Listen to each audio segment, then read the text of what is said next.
Hello and welcome along to another episode of this FM22 story, The Head Coach, with me, Daniel.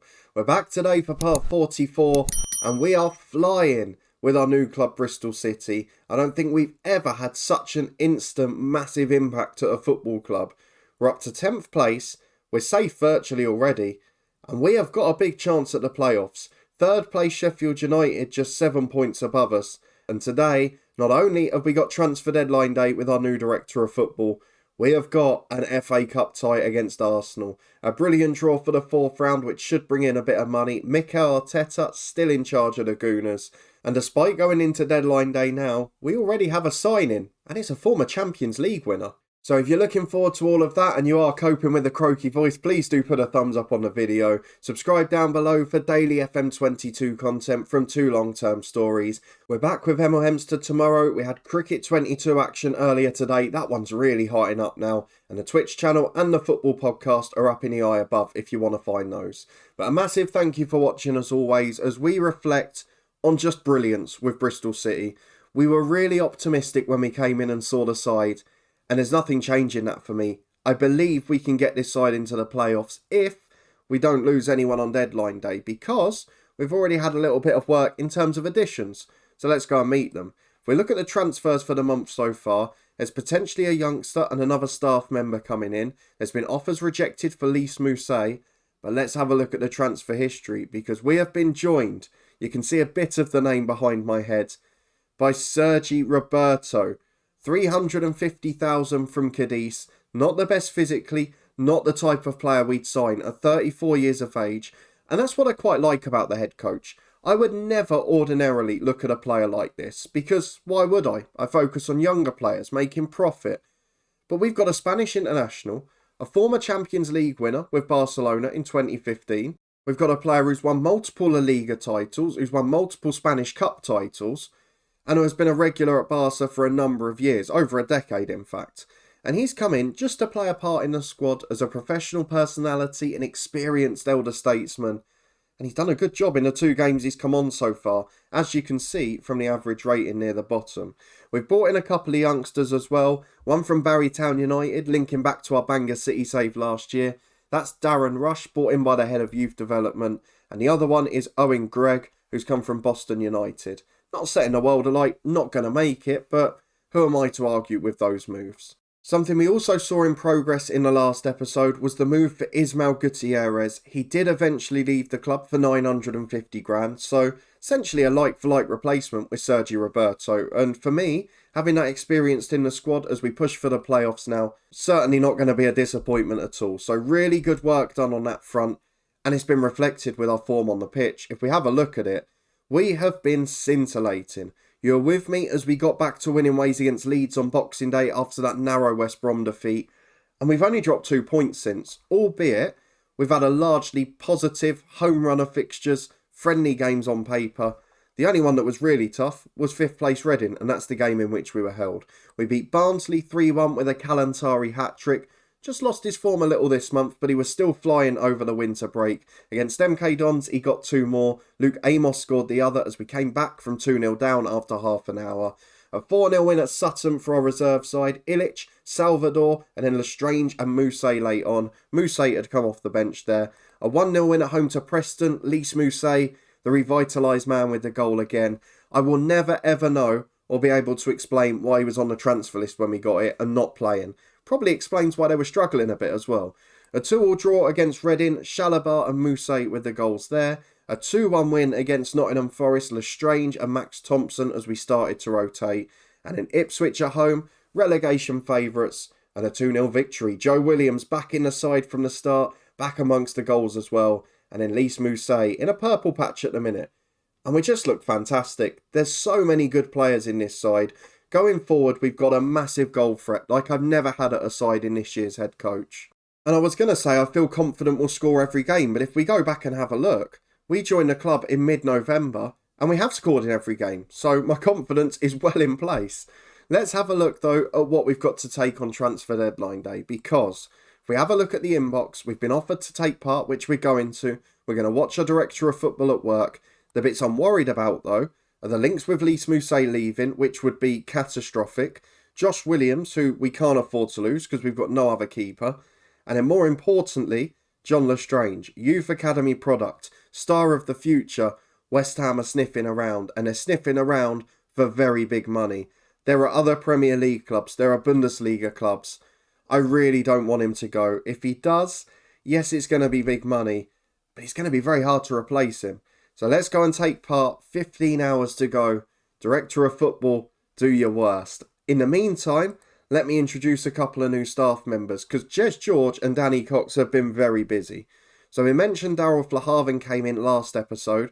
We've also had additions since then as well. Tom Coleshaw as a senior coach, really solid again. Good personality, great defensive coach, great working with younger players. Another one that just bolsters us a little bit there. We also got James Barrow in as a fitness coach. Not the best in terms of the psychological side, but a very good coach technically.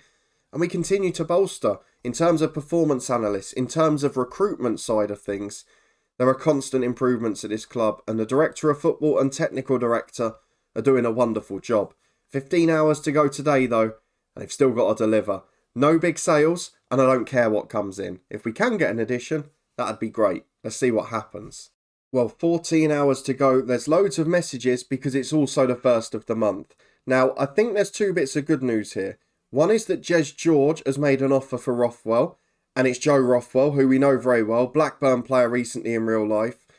Griffiths has had an offer from Watford. He's now asking to discuss his future, so I'm guessing that's been rejected, which we also need.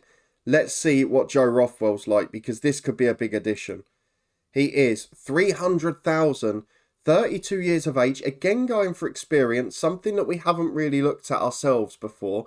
And this is the beauty of the head coach. He's a centre mid, he's a left winger, he's an attacking mid. He'd do a job for me. They're a Premier League side now, which is why he's not featuring much. It's a natural centre mid, again around that 3-star ability. And I guess with Niall John submitting a transfer request, with Salvador looking like he might leave, this could be a perfect signing. Bit of a big wage, I hope he'll take a cut on that. But I'd have no problems if he joined the club. Wouldn't be my first choice as a signing, but will certainly do a job and add a bit of depth. The offer for Griffiths from Watford is 1.7 million, which is ridiculous, really. It's got to be worth a lot more than that. Yeah, 2.5, and he's a good keeper. He wants to discuss his future, so let's discuss issue with Griffiths. I want to say, I can't let you leave until the next transfer window, or we want to win promotion this league. I'll let you go at the end of the season if we don't go up. Fingers crossed it works. Oh, come on. Why are you saying realistically we're not going to go up and I want to leave and that's final?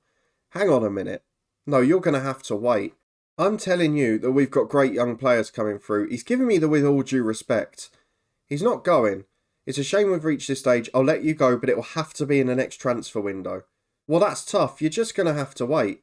I'm going to say I'm not risking the team to an individual. He's not happy. He'll get over it. Hopefully we'll get this done. Jez George is worried. I'm sure he might accept an offer later. But this is where we can give a message to our Director of Football without actually doing anything. So Jez George is happy because we've won Manager of the Month. 14 hours left. Any more drama? There's plenty at the start of the day.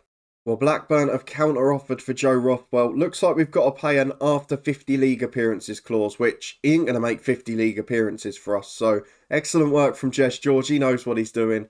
300 grand for a solid squad addition. Can't complain at championship level. Will it get done? Let's go and find out. Well, more good news on this front as well. Only an 18-month deal, the same as Sergi Roberto, but a wage of 15 grand a week, which is a massive cut from what he's on at the moment.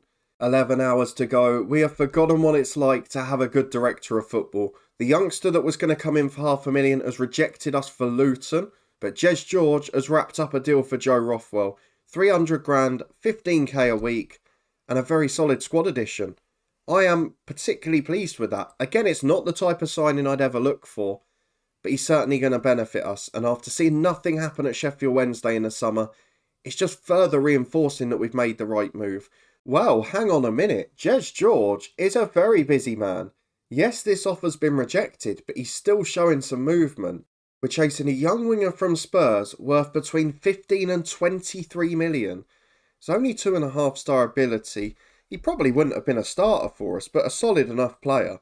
It has been rejected as it is, but fortunately for us, Jez George is being active. There is plenty more room for things to happen today. We'll tell the media that, give Jess George a little bit of encouragement, but really good to see him active. At least he's not still in bed like Chris Casper. Well, the rest of the day goes quietly without a hitch. No players leave the club, only one player unhappy, but the offers were rejected. And in truth, we've replaced one centre midfielder with two for less than the same price. And two very experienced players with lots of quality. We've got a slightly stronger squad than we had at the start of the month, and that's all I can possibly ask for. The wage output is 13th in the league. Look how well we're performing. I really fancy this side for the playoffs now, if we can keep that new manager bounce going. We're back for our FA Cup tie, a big one against Arsenal. And we've got a few fitness issues. Joe Williams picked up another little knock in the week, something very predictable over the last few episodes. Rakic the same, but is back. Kajar has been out for a few weeks. He's now back for 45 minutes. Niall John wouldn't have been in the squad anyway. I'm a little bit worried about congestion though, because as well as Arsenal today, we've then got first place Brentford on Tuesday night and then Peterborough next weekend. So I think we're going to go first team reserves, first team. And we're going to bank on the Brentford game being the 3 points we can give away. We've got a week off after Peterborough unless this goes to a replay. That's at home to Sunderland, a crucial match. So let's try and win 2 out of 3 and have a real go in the cup. That's the plan anyway. So let's go and pick our team for this Arsenal match. It's a big game for us. They've still got Bukayo Saka. They've still got Martin Odegaard. They've got Richarlison. They've got some quality players that have come in. And we've got to push them all the way. They are currently 5th in the Premier League. If we have a look at the competitions in game, as Mikel Arteta has been giving us high praise, they haven't won any domestic competitions that I can see, but they have won the Europa League, they've won the European Super Cup, and they've finished 3rd place in the Premier League and been FA Cup runners-up. So they're doing all right. They're a side that are winning trophies, they're a side that have been progressing, and they've still got some very good players. I saw Tierney and Ramsdale in there as well. So let's get those instructions on, let's go and pick our 11. We'll be back in a minute to run through it, ahead of a massive FA Cup tie. How on earth's it not sold out as well? Okay, we've got midweek in mind a little bit. We keep getting good news items about certain players, so John Lestrange, the way he's developing, starting to look a very good player now. He'll play in midweek. Joe Williams will make his comeback. He's out of the squad today. Kajar will make his first start back. But for now, I want our strongest and fittest 11 now.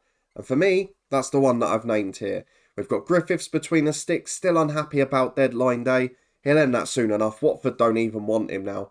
Bryan and Darboe the fullbacks with Muller and Atkinson at centre-half. Darboe actually been one of the few little disappointments in recent weeks. Probably one of the weak areas of our squad, but doing a job and we're winning, so I'm not going to complain. Rakic is covering the holding role with Amos and Shalabar in centre mid. And then the usual front three, Mousse, Thompson, Kalantari. They've all been rotated in recent weeks, so they haven't played together for a few games.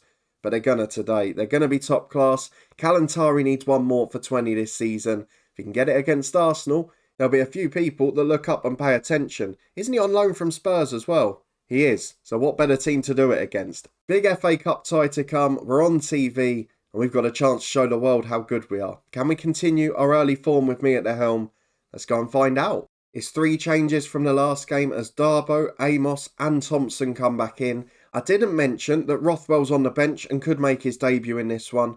Look at that Arsenal side though. Ramsdale, White and Martial, Malang Sarr all on the bench. Brad Collins started in goal, their backup keeper. Anyone who follows the Twitch stream series with Derby will know how good he is. They've still got 3 at the back 4, Tomiyasu, Gabriel and Tierney. Saka and Odegaard are still there, Richarlison up front, and a couple of quality Italians in between. This is a good side. It's going to be very hard to beat them. And a lot of their first team's playing as well. They're giving us respect. They're understanding our form. Can we shock them though? Let's try and get one up on them. We're going to try and be on the front foot, and we're going to try and counter them at speed. Well, it's been a positive first 12 minutes. According to the stats, we've had the only shots, but none on target. And now we're playing around at the back. The problem is, we're used to countering quick. And if we don't do that here, we might get found out as Bryan's released at left back to Thompson. Up against Tomiyasu, back to Shalabar. Great switch of play to Lys Mousse. The man who was frozen out under the previous manager. Cuts it back to Kalantari. Oh, he doesn't normally miss those. That's a worry for me. 2 shots now for Bristol City, but yet to hit the target as Rakic finds Shalabar up towards Thompson, just overhit. Collins comes and controls this area. We know he's good. And he's probably better than our keeper, to put it into perspective, as Diaz flicks on a ball down the left for Arsenal. Not really got a foothold in this game yet. We see this early in a lot of FA Cup ties. It's whether we can keep it up for 90, as Mousse goes back to Darboe. Got a chance to cut inside to Muller. And we have got footballers, or centre-half, who are good on the football. As it's through to Kalantari. It's a brilliant run. Is he onside? Because Chalobah, we know he's got Premier League quality, delivers a beautiful ball between the centre-halves. And that's a great finish. Bristol City off to a flyer. And with 20 gone, we're leading Arsenal. This could be a real statement of intent. As Kalantari switches again, we're all over them. Thompson left side of the box. 5 players in support. Kalantari's one. Off the line by Demiral. Cleared to safety, but Arsenal wobbling. And we have really got to take advantage and get 2 or 3 up here. If we don't, we may live to regret it, as Griffiths out of his area to pass to Atkinson. Brian on the left-hand side, over halfway. Down the line to Thompson. Tomiyasu does well. Ricky can bring it away to Odegaard. Great ball to Richarlison. Releases him past Atkinson. We've not got the pace at the back. And it's that easy for Arsenal to score. 16 for the season for the Brazilian. And just like that, it's 1-1. That's Premier League quality. You can play as well as you like. If you give up one chance, you might find yourself behind. As we play out from the back again with Griffiths, we really need to get back in the ascendancy here. As Darboe plays to Mousse and Amos. To Rakic. Into Chalobah. Produced 1 assist already, but plays back this time to Atkinson. Here's Joe Bryan into Thompson. It's lovely football again. We look a really good side here. But Kalantari can't get on the end of that. And now can we get countered? No. Bryan nicks it off Saka. Releases Amos. Got men over on the right. Finds Mousse. He turns. Tierney's turned inside out there. Darboe back to Mousse again. Demiral heads away. Saka can counter. Just goes back to his centre-half. It's been a great game. And it looks like 2 good Premier League sides going head-to-head. That's the best way I can describe it. And it's a massive compliment to our lads. Flying challenge from Amos wasn't a good one. In fact, it was Mousse back there. Tierney in from the left. Richarlison scores. 2 chances. 2 goals Richarlison. He's too good. He's just too good for us. That's the difference, star quality. But we do look decent and we're competing with a very good side. Well, it's half-time. Bristol City 1, Arsenal 2. We've been the better team, but we've not taken chances and Richarlison's taken his only 2. And at the moment, that's been the difference between the 2 sides. We've got a couple of players playing quite poorly at the minute as Thompson heads away another cross. And we do lack that physicality in this team as Diaz gets down to the right wing. Crosses in. Thompson away to Amos. Finds Bryan. He can bring it out from defence. Short to Thompson. And back into Atkinson. We're playing out well here. Muller plays a 1-2. Back to Griffiths. 2 fullbacks both available. And Joe Bryan gets it. Down the line to Thompson. And ironically, Darboe's our best player on the pitch at the minute. Rakic to Amos. Wide to Mousse. He's had a good game too, but starting to look tired. Gets towards the byline. Can he deliver? Up to the back post. Thompson's up. Keeper's in no man's land. And Brad Collins, I've talked him up. He's done me a favour there. Maybe he knows our alternate universe. Maybe he wanted us to get a replay. That's a wonderful effort. Bristol City 2, Arsenal 2. No less than we deserve, but Martial's on. Arsenal bringing on the stars. Amos nicks it though. Mousse to Darboe. Back into Muller. Runs into midfield. Got support. Falls back to Atkinson though, and it's all the way to the keeper. Good pressing from Arsenal. Long ball down the left for Thompson to Bryan. Back into Atkinson. We're keeping possession incredibly well. We've just got to take our chances. As Rakic, all the way back again. Very long highlight. Normally means one thing. Muller picks it over halfway. Got support from Mousse on the right. His race is nearly run. Getting to the byline again though. Great ball in. Kalantari just wide. And now Arsenal bring on Ben White. All the stars are coming on now. And with 20 to go, we've got to think about changes. As Darboe gets it off Martial again. He's been possessed today, Darboe, the right back. Rakic to Chalobah. Over to the right to Mousse. Back into Muller. Incredible football from Bristol City. Probably the best performance I've seen from us as Kalantari's in again. Great ball Mousse. Great chip Kalantari. And the Tottenham boy against Arsenal gets his second. That is absolutely brilliant. What a performance from Bristol City. The Robins lead 3-2. Arsenal don't know what's hit them. Let's get some subs on. Mousse replaced by John Lestrange. And we're going to take off Rakic for Simon Kjaer. Little bit of experience in the holding role. We've got 20 minutes to hold out for a very famous result. But at the moment, we are showing just how good we are. I'm so excited about this side. I know Kalantari probably can't stay next year, but the Strange might be ready to step up. We just need to make sure we don't lose them all in the summer. As Gabriel's up, heads just wide. That's a good chance for Arsenal. The threat is not gone yet, and we really don't want a replay. As Tierney picks up a knock, coming forward again. Darboe wins it off him. What a performance from Darboe. Releases Kalantari on the right. Holds it up well, goes back to Muller. Into Darboe. Through ball to Amos. He's broken a defence. Former Tottenham youth player again. Gets himself in. And it is Amos who scores the goal. 4-2 Bristol City. Absolutely superb. Thompson is going to come off now. Greenwood will come on. What a performance. What a team. Brad Collins has had a shocker for Arsenal. But Bristol City 4, Arsenal 2 is the final score in the FA Cup 4th round. Do you believe now? Do you believe how good we are? Because that was domination against the top Premier League team. Let's go and have a look at the schedule for when we're next going to be back. But we'll finish with an FA Cup 5th round draw. Well, it's time for an FA Cup draw. As we come back for it, we've had a quick thing in the staff meeting to tell us to put Salvador on the transfer list, which has been done. The other thing that I want to say is, look, it looks like we're reinventing the wheel here and we're doing really well. But the truth is, we've just put the best players and the most experienced ones back in the team. I asked it earlier in the episode. How on earth was Lys Mousset frozen out? Why was Darboe not playing when he's by far the best right back at the club? How had Simon Kjaer made 3 league appearances and only 1 start? Get those guys in the team and look at the difference it makes. We've got leaders. We've got determined players. We've got great people behind the scenes working with the young players. And we look a super side. We're now in an FA Cup draw where there aren't really any shocks this year. No sides below the Championship left. And basically all of the big guns. Apart from Arsenal, who we've knocked out. First team out, Watford. I'd like to avoid the sort of lower end Premier League sides. They've drawn Manchester City. West Brom are next. Wouldn't mind an all Championship tie, but would prefer it at home. They've got Leicester. Wolves, similar story, are home to Reading. Bristol City, home tie. Now we either want MK Dons at home, who are the poorer Championship club left, or we want a United, Chelsea, Liverpool to make big money and get on TV again. Who do we get?